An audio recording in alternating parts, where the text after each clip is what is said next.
angisakufuni eduze wami.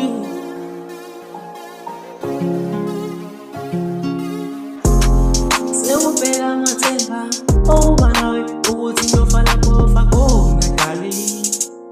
Uhambe eduze nami. Sekuphela amathemba okuba nawe ukuthi ngiyofana khofa khona darling. Cela uhambe darling, cela uhambe, sacela uhambe darling, cela uhambe, sacela uhambe darling, cela uhambe, cela uhambe, cela uhambe, cela uhambe darling, sacela usuke, cela uhambe darling. Ayakuphela amathemba nothando nalo liyaphela. Mntanomuntu bengizimisela inhliziyo yami ukuyigeza, wena la kimi ubuwedwa kanti wayidala ungenza njena, wadlala ngami ngikuthemba. Sekuphela amathemba okuba nawe ukuthi ngiyofana khofa khona.